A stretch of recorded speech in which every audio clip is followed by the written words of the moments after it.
Hi friends, welcome to NS hand embroidery. ఇంకా అందమైన all over బుటీ వర్క్ ఏ విధంగా చేసుకోవాలో చూపిస్తాను. Normal needle number 11 sewing thread use చేస్తున్నాను.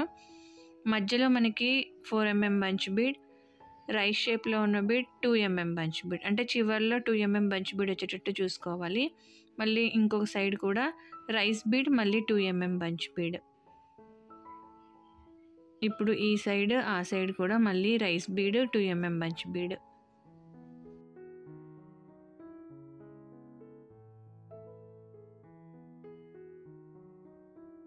ఇప్పుడు ప్రతిదానికి మధ్యలో కూడా మళ్ళీ ఒక రైస్ బీడ్, 2 mm బంచ్ బీడ్ని స్టిచ్ చేసుకోవాలి. ఆల్ ఓవర్ శారీకి, అంటే ప్లెయిన్ శారీస్కి కూడా వేసుకున్న చాలా రిచ్ లుక్ వస్తుంది. మనం బ్లౌజ్ మీద కూడా, ప్లెయిన్ బ్లౌజ్ మీద కూడా అక్కడక్కడ ఒక బుటీ వర్క్స్ దగ్గరగా వేసుకున్నాం అనుకోండి, చాలా గ్రాండ్ లుక్ వస్తుంది. సో ఈ విధంగా మనం రిపీటెడ్గా ఆల్ ఓవర్ వర్క్గా వేసుకున్నాం అనుకోండి, మీకు లుక్ అనేది ఈ విధంగా ఉంటుంది. ఈ వీడియో నచ్చితే లైక్ చేయండి, షేర్ చేయండి, ఛానల్ని సబ్స్క్రైబ్ చేసుకుని బెల్ సింబల్ తప్పకుండా క్లిక్ చేయండి. Thank you for watching friends.